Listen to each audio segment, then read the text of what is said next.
Hi hello friends, എല്ലാവർക്കും നമ്മുടെ നാളത്തെ മഴ തോടും മുമ്പ് പരമ്പരയുടെ പുതിയ വിശേഷങ്ങളിലേക്ക് സ്വാഗതം. അപ്പൊ നമ്മുടെ വീഡിയോസ് ഒക്കെ കേട്ട് ഇഷ്ടപ്പെടുകയാണെങ്കിൽ ഒന്ന് ലൈക്ക് ചെയ്യാനും ഹൈപ്പ് ചെയ്യാനും മറന്നു പോകണ്ട.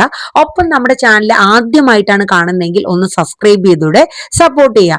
അങ്ങനെ നമ്മുടെ വൈജയന്തി ഒരു യുദ്ധത്തിന് തയ്യാറായിട്ട് തന്നെ നിൽക്കുകയാണ് കേട്ടോ. കാരണം ബാലചന്ദ്രനും കൃഷ്ണമോളും ബബിത ഇവരെല്ലാരും കൂടെ ആയിട്ട് ഫുഡൊക്കെ കഴിക്കാനായിട്ട് പോയല്ലോ. അപ്പം തിരിച്ചു വരുന്ന വഴി ബാലചന്ദ്രൻ മക്കളോടായിട്ട് ഒരു ഉപദേശം പറയുന്നുണ്ട്. കാരണം നിങ്ങളോട് അലീന ചേച്ചി പറഞ്ഞിരിക്കുന്ന കാര്യങ്ങളൊന്നും നിങ്ങൾ മറക്കരുത്. അമ്മ യുദ്ധത്തിന് വരും, ഞാനും ഇതനുസരിച്ച് എന്നെ പോവാണെങ്കിൽ അറിയാലോ വീട്ടിലെ അവസ്ഥ എന്തായി തീരുമെന്ന്.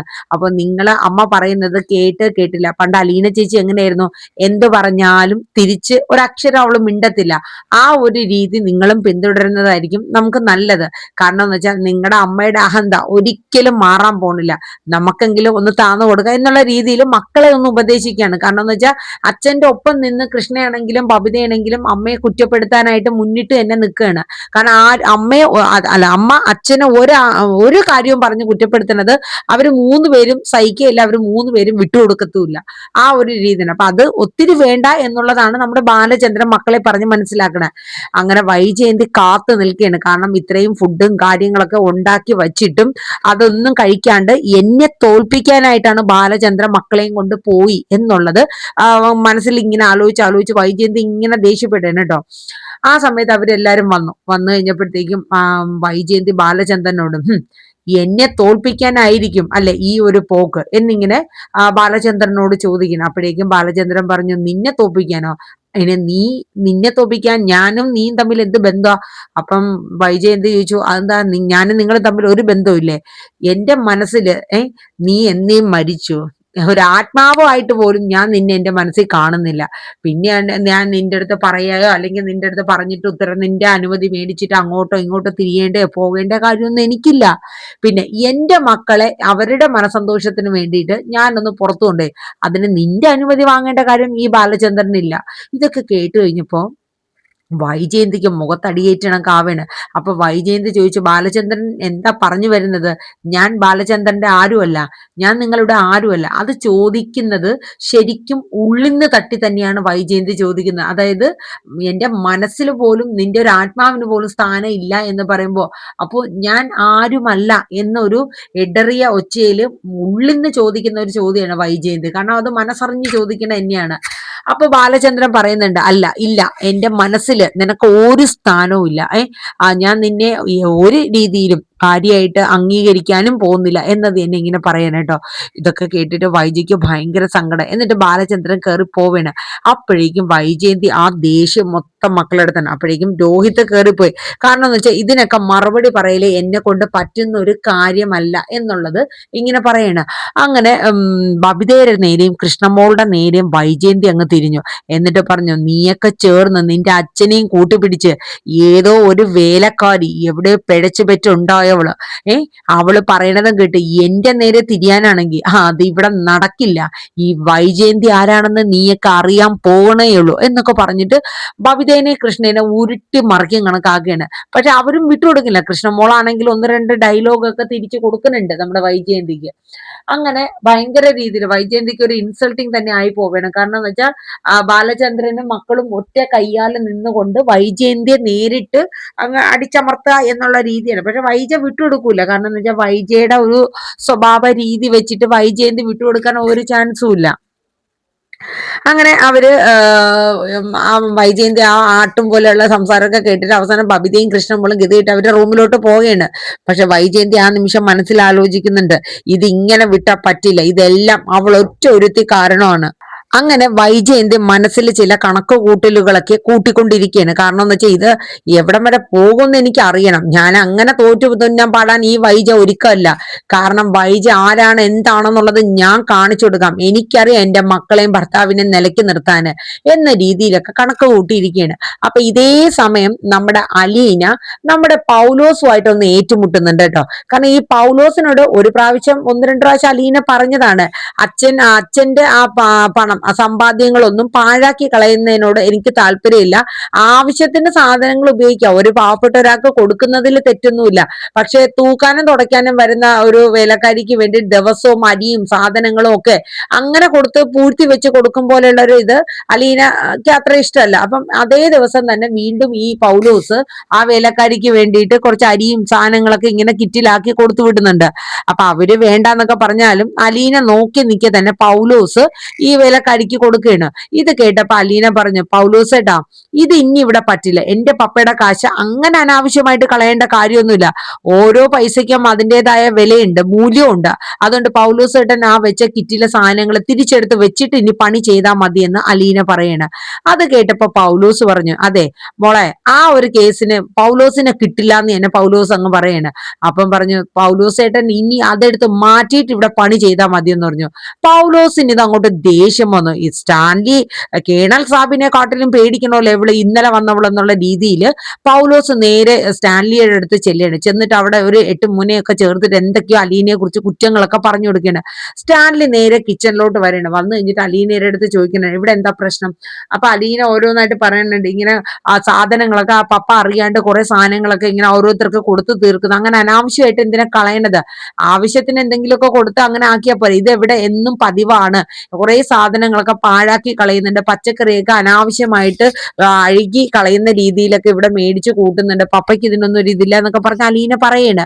അപ്പൊ സ്റ്റാൻലി പറഞ്ഞു, അലീന, നീ ഇനി മേലിൽ അടുക്കള കാര്യങ്ങളിലൊന്നും നീ ശ്രദ്ധിക്കണ്ട. നിനക്ക് നിന്റേതായ കാര്യങ്ങളുണ്ട്.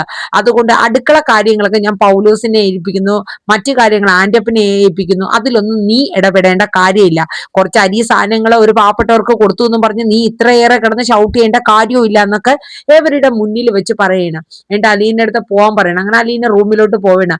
അലീനയ്ക്ക് എന്തെന്നില്ലാത്തൊരു സങ്കടാവേണ്. കാരണം എന്ന് വെച്ചാൽ മറ്റുള്ളവരുടെ മുമ്പിൽ ഇൻസൾട്ട് ആയതിന്റെ അല്ല, പണം, അതിപ്പോ ആഹാര സാധനങ്ങളാണെങ്കിലും ശരി, പണമാണെങ്കിലും ശരി, എന്താണെങ്കിലും അനാവശ്യമായിട്ട് ദൂർത്തടിച്ച് കളയുന്നതിനോട് അലീനയ്ക്ക് ഒരു താല്പര്യമില്ല. അലീന അതിനെ ശക്തമായിട്ട് തന്നെ എതിർക്കും. കാരണം ഇവിടെ പപ്പ അറിയണ്ട, അത് ഒരു മാസത്തിലേക്ക് കിച്ചണിലേക്ക് ആവുന്ന പൈസ ഇത്ര രൂപയാണ്. അപ്പൊ അത് അനാവശ്യമായിട്ട് പല വഴിക്ക് പോകുന്നുണ്ട്. കാരണം അതൊന്നും ഒരു കണക്കും കാര്യങ്ങളൊന്നും ഈ വീട്ടിലില്ല. അപ്പൊ അത് അലീനയുടെ ശ്രദ്ധയിൽപ്പെട്ടു. അതുകൊണ്ടാണ് അലീന അത് താക്കീത് ചെയ്തത്. കാരണം അങ്ങനത്തെ ഒരു ഒഴുക്ക് ഇവിടെ വേണ്ട എന്നുള്ളത്. അപ്പൊ ഇത്രയും ദേഷ്യപ്പെട്ട് പപ്പ പറഞ്ഞതുകൊണ്ട് അലീനയ്ക്ക് അത് വല്ലാത്ത ഫീൽ ചെയ്തു. അലീന റൂമിൽ പോയിട്ടോ. അതിനുശേഷം സ്റ്റാൻഡി നേരെ അലീനയുടെ റൂമിൽ വരുന്നുണ്ട്. എന്നിട്ട് പറഞ്ഞിട്ടുണ്ട്, നിന്നോട് ഞാൻ പറഞ്ഞിട്ടില്ല അലീന, നീ കിച്ചണിലെ കാര്യങ്ങളൊന്നും ശ്രദ്ധിക്കണ്ട, അതൊക്കെ ഞാൻ ഹാൻഡിൽ ചെയ്തോളാം. അവരിച്ച് സാധനങ്ങൾ കൊടുത്തു വിട്ടോട്ടെ, എനിക്ക് പണം ഉണ്ടല്ലോ, അത് എനിക്ക് അത് വലിയ നഷ്ടമല്ല, അത് പൊക്കോട്ടെ, കുഴപ്പമില്ല. അപ്പൊ അലീന പറയുന്നുണ്ട്, പപ്പായ്ക്ക് പണത്തിന് വിലയില്ലായിരിക്കും, ആഹാരത്തിനും ബാക്കി വന്ന് കളയുന്നതിനോട് പപ്പയ്ക്ക് വിലയില്ലായിരിക്കും. അപ്പൊ പപ്പയ്ക്ക് അറിയാവോ, വേസ്റ്റ് ആയിട്ട് കളയുന്ന ഭക്ഷണം, ഞാൻ അനാഥാലയത്തിലായിരുന്നപ്പോ, അനാഥാലയത്തിന്റെ കാര്യം പറയണത് പപ്പയ്ക്ക് ഇഷ്ടമില്ല എന്ന് എനിക്കറിയാം, പക്ഷെ എങ്കിലും അനാഥാലയത്തിൽ ഞാൻ കഴിഞ്ഞിരുന്ന സമയത്ത് വേസ്റ്റ് ആയിട്ട് കളയുന്ന ഭക്ഷണം എടുത്ത് ഞാൻ കഴിച്ചിട്ടുള്ള ഒരാളാണ് ഞാൻ, പപ്പയുടെ ഈ മോള് അലീന. അപ്പൊ അതിന്റെ വില എത്രത്തോളം വലുതാണ്, പണത്തിന്റെ മൂല്യം അല്ലെങ്കിൽ പണത്തിന്റെ വില, ആഹാരത്തിന്റെ വില എത്രത്തോളം വലുതാണ് എന്നുള്ളത് എനിക്കറിയാം പപ്പ എന്ന് പറയുന്നുണ്ട്. അത് കേൾക്കുമ്പോൾ സ്റ്റാൻലിക്ക് ദേഷ്യം ആദ്യം വന്നെങ്കിലും അലീനയുടെ ആ കരഞ്ഞുകൊണ്ടുള്ള ആ ഒരു ഫീലിങ്സോട് കൂടിയ സംസാരം സ്റ്റാൻലി വല്ലാണ്ട് മനസ്സൊലച്ച് കളഞ്ഞു കേട്ടോ. അങ്ങനെ സ്റ്റാൻലി അവിടെ നിന്ന് ദേഷ്യപ്പെട്ട് അങ്ങ് പോവുകയാണ്. പോയിട്ട് മദ്യപിക്കുകയാണ്. അപ്പോഴേക്കും ഔതക്കുട്ടിച്ചായനും വരെയാണ്. ഔതക്കുട്ടിച്ചായന്റെ അടുത്ത് പറയുന്നുണ്ട്, അപ്പച്ചാ, എനിക്ക് എന്റെ മോളെ മനസ്സിലാവണില്ല, അവക്ക് ഞാൻ പറയണതൊന്നും മനസ്സിലാവണില്ലേ, അവള് എന്നെ എതിർക്കാനാണല്ലോ അപ്പച്ചാ കൂടുതലും ശ്രമിക്കണത്. എടാ, നിനക്കത് മനസ്സിലാവാത്തത് കൊണ്ടാണ്. അവള് വളർന്ന സാഹചര്യം അങ്ങനത്തതാണ്. അവക്ക് പണമാണെങ്കിലും ശരി, ഭക്ഷണമാണെങ്കിലും അനാവശ്യമായിട്ട് കളയണത് ആ കുട്ടിക്ക് ഇഷ്ടമല്ല. ഇപ്പൊ ഞാൻ അവളെ സപ്പോർട്ട് ചെയ്ത് പറയണതല്ല, അവള് പറയുന്നത് ഒരു വശത്ത് ന്യായമായിട്ടുള്ള കാര്യം, പക്ഷെ നീ ചിന്തിക്കണത് വേറൊരു രീതിയിൽ, നിന്റേതായിട്ടുള്ള രീതിയിൽ നീ ചിന്തിക്കുകയാണ്. എന്നാലും പപ്പ, അവക്ക് ചില കാര്യങ്ങൾ മനസ്സിലാവണില്ല എന്ന് തോന്നുന്നുണ്ട്. പപ്പയ്ക്ക് അറിയാലോ, എന്നെ ആരും അനുസരിക്കാണ്ടിരിക്കണത് എനിക്ക് ഇഷ്ടമല്ല.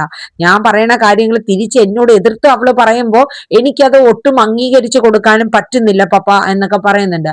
അപ്പം കുട്ടിച്ചായന് മനസ്സിലാവുന്നുണ്ട് സ്റ്റാൻലി. കാരണം എന്ന് വെച്ചാൽ സ്റ്റാൻലി എന്ന് പറയുമ്പോൾ അത് വേറൊരു ലെവലാണ്. സ്റ്റാൻലി ആരും ഇങ്ങോട്ട് ആജ്ഞാപിക്കുന്നത് സ്റ്റാൻലിക്ക് ഇഷ്ടമല്ല. സ്റ്റാൻലി ഓർഡർ ഇടും, അത് മറ്റുള്ള മറ്റുള്ളവർ അനുസരിച്ചിട്ടോണം. ആകെ എന്തെങ്കിലും മറുപടി പറയണമെങ്കിൽ അവതക്കുട്ടി ചായ മാത്രമേ ഉള്ളൂ. അതാണ് ഇപ്പോഴത്തെ സിറ്റുവേഷൻ. അപ്പൊ അലീനയുടെ തിരിച്ചുള്ള മറുപടി സ്റ്റാൻലിയെ വല്ലാണ്ട് ഒലയ്ക്കുന്നുണ്ട്. അപ്പൊ ഇതൊക്കെ താഴത്തെ മുറി കിടന്ന് അലീന കേൾക്കുന്നുണ്ട്. പപ്പായും അവതക്കുട്ടി ചായനും അപ്പച്ചനും ഒക്കെ വലിയപ്പച്ചനും ഒക്കെ പറയുന്ന കാര്യങ്ങള്. അലീന വിഷമിച്ച് തന്നെ നിൽക്കണം കേട്ടോ. അങ്ങനെ കുറെ കാര്യങ്ങളൊക്കെ ഇങ്ങനെ പറഞ്ഞിട്ട് അവൾ ആരും ഇല്ലാണ്ട് അനാഥാലയത്തിൽ 10-22 വർഷം കഴിഞ്ഞു. അവൾ എപ്പോഴും ഈ അനാഥാലയത്തിന്റെ കാര്യം എന്തിനാണ് അപ്പച്ച അവള് പറയണത്? എടാ, അവള് വളർന്ന സാഹചര്യം അതല്ലേ. നീ പണത്തിന്റെ മീതെ വളർന്നു, അവൾക്ക് ഒരു നേരെ ആഹാരത്തിന് പോലും ഇല്ല. അപ്പം സ്റ്റാൻലി പറയും, അല്ലെങ്കിലും അപ്പച്ചൻ എപ്പോഴും അവളെ കൂടുതൽ ഇഷ്ടമാണ്. എടാ, എനിക്ക് അങ്ങനെയൊന്നുമില്ല. എന്റെ ചിന്നമ്മ സമ്മതിച്ചു ഞാൻ, പക്ഷെ അവള് പറയുന്ന ചില കാര്യങ്ങൾ ഞാൻ അംഗീകരിച്ച് എന്നെ കൊടുക്കും. അതിൽ ശരിയും ന്യായം ഉണ്ടെന്ന് ഞാൻ നോക്കിയിട്ടാണ് അത് അംഗീകരിക്കുന്നത്. അപ്പോഴാണ് നമ്മുടെ സ്റ്റാൻലി അപ്പച്ചനും കൂടെ കുറച്ച് മദ്യമൊക്കെ ഒഴിച്ചു കൊടുക്കുന്നുണ്ട്. സ്റ്റാൻലി എന്നിട്ടും കുടിക്കുകയാണ്. കുറച്ച് കുടിച്ചു കഴിഞ്ഞിട്ട് സ്റ്റാൻലി വീണ്ടും പറയുന്നുണ്ട്, അപ്പച്ചൻ അറിയോ, ആരോരും ഇല്ലാണ്ട് എൻ്റെ മകള് 22 വർഷമാണ് ഒരു അനാഥാലയത്തിൽ കഴിഞ്ഞത്. അപ്പച്ചനൊക്കെ ജാതിയുടെയും മതത്തിന്റെയും പേരിൽ എന്നെ ഞാൻ സ്നേഹിച്ചിരുന്ന എൻ്റെ വൈജയെ എന്നിൽ നിന്ന് അകറ്റി, നിങ്ങളെല്ലാവരും കൂടെ അകറ്റി. അതോടുകൂടിയാണ് എൻ്റെ മോൾക്ക് ഒരു അനാഥാലയത്തിൽ കഴിയേണ്ടി വന്നത്. അതിൽ ഉത്തരവാദി അപ്പച്ചനും ഉണ്ട് എന്നിങ്ങനെ സ്റ്റാൻലി പറയണേ. എൻ്റെ മോൾ ആരും ഇല്ലാണ്ട് ഒരു അനാഥയെ പോലെ കഴിഞ്ഞു, എനിക്കത് സഹിക്കാൻ പറ്റുന്നില്ല. അപ്പൊ അവതക്കുട്ടി ചായൻ പറഞ്ഞു, എടാ, അതുകൊണ്ടാണല്ലോ നമ്മളിപ്പോ അവളെ കൊണ്ടുവന്നിട്ട് അവൾക്ക് എല്ലാ സുഖ സൗകര്യങ്ങളും കൊടുത്ത് തന്നെ നമ്മൾ അവളെ നോക്കുന്നത്. നിനക്ക് വേറെയും 3 മക്കളുണ്ട്, അത് നീ മറന്നു പോണ്ട. എനിക്കറിയാം അപ്പച്ചന് ഏറ്റവും കൂടുതൽ ഇഷ്ടം ഇപ്പൊ അലീനയാണ്. കാരണം ചിന്നമ്മയുടെ ഓർമ്മകളെന്നും പറഞ്ഞ് അമ്മച്ചിയുടെ ആ ഓർമ്മകൾ വെച്ച് അച്ഛൻ അലീനയെ കൂടുതൽ സ്നേഹിക്കുന്നുണ്ട് അപ്പച്ചൻ എന്ന് സ്റ്റാൻലി പറയണ്. അതൊക്കെ ശരി തന്നെയാണ്, പക്ഷെ എങ്കിലും എനിക്ക് നീ അല്ലടാ ഏറ്റവും വലുത്. നീ കഴിഞ്ഞിട്ടല്ലേ എനിക്ക് അലീനയൊക്കെ ഉള്ളൂ എന്ന് പറയുന്നുണ്ട്. അപ്പച്ച, എൻ്റെ മോൾ ഇനി ഒരു കുറവില്ലാണ്ട് തന്നെ ജീവിക്കണം. ഇനി അവളെ ഞാൻ ഈ ലോകം മുഴുക്ക, ഞാനും എൻ്റെ മോളും കൂടെ ഈ ലോകം മുഴുക്ക ഞാൻ കറങ്ങും. അവൾ എൻ്റെ പ്രിൻസസ് ആണ് അച്ഛ, എൻ്റെ പ്രിൻസസ് ആണ് അപ്പച്ച എന്ന് പറഞ്ഞുകൊണ്ട് നെഞ്ചത്തെ ഇങ്ങനെ കൈകൊണ്ടാക്കിയിട്ടാണ് സ്റ്റാൻലി പറയണത്. കാരണം എന്ന് വെച്ചാൽ അലീനയെ മനസ്സുകൊണ്ട്, ഈ മദ്യത്തിന്റെ ഇതിലാണെങ്കിലും അലീനയെ മനസ്സുകൊണ്ട് ഒരുപാട് സ്റ്റാൻലി സ്നേഹിക്കുന്നുണ്ട്. അപ്പൊ ഇത് അലീന താഴെ കേൾക്കുന്നുണ്ട്, സ്റ്റാൻലിയുടെ ആ ഉള്ളിലെ സ്നേഹം കുറച്ചൊക്കെ ഇങ്ങനെ മനസ്സിലാവുന്നുണ്ട് അലീനയ്ക്ക്. അതിനുശേഷം പറയുന്നുണ്ട്, എൻ്റെ മോളെ ഞാൻ ഒരു അലീന എന്ന പേര് മാറ്റി പ്രിൻസസ് എന്ന പേരാക്കും. എന്നിട്ട് ഞങ്ങൾ ലോകം മുഴുക്ക കറങ്ങും. കറങ്ങി തിരിച്ചു വന്നിട്ട് അവളെ ഒരു പ്രിൻസിനെ കൊണ്ട് ഞാൻ കെട്ടിക്കും. ഡോക്ടറോ എഞ്ചിനീയറോ ബിസിനസ്മാനോ ആരാണോ അവള് പറയുന്ന ആളെ കൊണ്ട് കിട്ടും. എടാ, നീ കാണിച്ചു കൊടുക്കുന്ന ആളെ അവക്കും കൂടെ ഇഷ്ടാവണ്ടേ? എൻ്റെ മോള് പറയട്ടെ അപ്പച്ചാ, ആ ആളെ കൊണ്ടേ ഞാൻ കെട്ടിച്ചു കൊടുക്കുള്ളൂ എന്നും ഇങ്ങനെ പറയാൻ കേട്ടോ. ഇതൊക്കെ കേട്ടപ്പോഴത്തേക്ക് അപ്പച്ചനും വലിയൊരു സന്തോഷമായി. കാരണം വെച്ചാൽ മനസ്സുകൊണ്ട് സ്റ്റാൻലി അലീനെ അത്രയേറെ സ്നേഹിക്കുന്നുണ്ട് എന്നുള്ള കാര്യം മനസ്സിലാക്കിയാണ്. അങ്ങനെ നമ്മുടെ ഔതക്കുട്ടി ചായം പറയുന്നുണ്ട്, ഞാൻ എൻ്റെ മോളെ ഒന്ന് പോയി കണ്ടിട്ട് വരട്ടെ എന്ന് പറയുന്നുണ്ട്. എന്നിട്ട് നമ്മുടെ അവതക്കുട്ടി ചായൻ ചെന്നിട്ട് അലീനയുടെ അടുത്ത് സ്റ്റാൻലി പറഞ്ഞ് ഈ കാര്യങ്ങളൊക്കെ പറയുന്നുണ്ട് കേട്ടോ. അലീനയ്ക്ക് ഭയങ്കര വിഷമാവാണ്. കാരണം തൻ്റെ അച്ഛൻ മദ്യപിച്ചിട്ടാണെങ്കിലും ആ ഉള്ളിലുള്ള സ്നേഹം പുറത്ത് കാണിക്കുന്നു. ഭയങ്കര ഒരു വിഷമാവാണ് കേട്ടോ. അപ്പോൾ അപ്പച്ചൻ പറയുന്നുണ്ട്, മോൾ അവനോട് ഒരുപാടൊന്ന് എതിർത്ത് പെട്ടെന്ന് അങ്ങനെ നോക്കണ്ട. അവനെ ഒരു തഞ്ചത്തിന് മയപ്പെടുത്തിയ ശേഷം നമുക്ക് ഓരോ കാര്യങ്ങളും ശരിയാക്കാം. അവന് ഒന്നിനും ഒരു നോട്ടോ ശ്രദ്ധയോ ഒന്നുമില്ല. അവന്റെ ഒരു രീതിയിൽ അങ്ങ് പോവാണ്.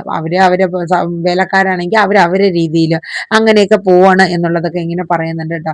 അങ്ങനെ അപ്പച്ചൻ പോയി കഴിയുമ്പോഴത്തേക്ക് അലീന റൂമിൽ നിന്ന് സ്റ്റാൻലിയെ കുറിച്ചുള്ള ഓർമ്മകളാണ്. കാര്യം എന്ന് വെച്ചാൽ എന്നെ എന്ന് വെച്ചാൽ മറ്റുള്ളവര് കാരണമാണ് പപ്പയ്ക്ക് എന്നെ അമ്മയെ വിവാഹം കഴിക്കാൻ പറ്റാത്തതും എന്നെ ഒരു അനാഥാലയത്തിലായി വിധി കാരണം അനാഥാലയത്തിൽ വളരേണ്ടി വന്നതും ഒക്കെ. അതിന്റെ വിഷമം പപ്പയെ നന്നായിട്ട് മനസ്സിനെ ഒലയ്ക്കുന്നുണ്ട് എന്നുള്ളത് അലീനയ്ക്ക് മനസ്സിലാവാൻ കേട്ടോ. അത് കഴിഞ്ഞ് സ്റ്റാൻലി അലീനെ കാണാൻ വരെയാണ്. അപ്പൊ പറഞ്ഞു, ഞാൻ കുറച്ച് മദ്യപിച്ചിട്ടുണ്ട്, പക്ഷെ നീ ഒന്നും കരുതണ്ട മോളെ, ഞാൻ വന്നത് നിനക്ക് ഇവിടെ എന്തെങ്കിലും ഒരു കുറവുണ്ടെങ്കിൽ പപ്പയോട് പറയണം.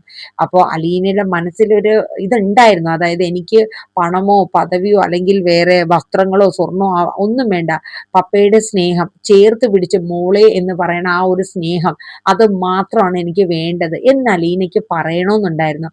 പക്ഷെ അലീന അതൊന്നും പറഞ്ഞില്ല കേട്ടോ. അപ്പൊ എനിക്ക് ഒന്നും വേണ്ട പപ്പയെന്ന് പറയുന്നുണ്ട്. അങ്ങനെ സ്റ്റാൻലി അവിടെ നിന്ന് പോവാണ് കേട്ടോ. അങ്ങനെ പപ്പ പറഞ്ഞ കാര്യങ്ങളൊക്കെ ഇങ്ങനെ അലീന റൂമിൽ കിടന്ന് ഇങ്ങനെ ആലോചിച്ചിരിക്കുകയാണ് കേട്ടോ. അപ്പം ഈ സമയത്ത് അലീനയുടെ മനസ്സിൽ പെട്ടെന്ന് മനുവിന്റെ ഓർമ്മകൾ, കാരണം ഇങ്ങനെ കല്യാണം കഴിപ്പിക്കുന്ന കാര്യമൊക്കെ പറഞ്ഞല്ലോ മനുവിനെ, ആ കല്യാണം വിവാഹം മനുവേട്ടനുമായിട്ടുള്ളത് നടക്കുമോ എന്നൊക്കെയുള്ള പല ചിന്തകളും അലീനയുടെ ഉള്ളിൽ വരുന്നതൊക്കെയാണ് നാളെ കാണിക്കുന്ന പ്രൊമോയിൽ കേട്ടോ. അപ്പൊ നമ്മുടെ വീഡിയോസ് ഒക്കെ കേട്ട് ഇഷ്ടപ്പെട്ട് കഴിഞ്ഞാൽ ഒന്ന് ലൈക്ക് ചെയ്യാനും ഹൈപ്പ് ചെയ്യാനും മറക്കരുത്. ഒപ്പം നിങ്ങളുടെ അഭിപ്രായങ്ങളും കൂടെ കമന്റ് ബോക്സിൽ രേഖപ്പെടുത്താനും മറക്കരുത് കേട്ടോ. അപ്പൊ എല്ലാവർക്കും നല്ലൊരു ശുഭരാത്രി പറയുന്നു. കൃത്യം 6 മണിക്ക് തന്നെ സാന്ത്വനം 2 നാളത്തെ വിശേഷം അപ്ലോഡ് ചെയ്തിട്ടുണ്ട്. കേൾക്കാത്തവരൊക്കെ ഒന്ന് കേട്ട് സപ്പോർട്ട് ചെയ്യണം കേട്ടോ. അപ്പൊ Tata, bye bye, take care, thank you.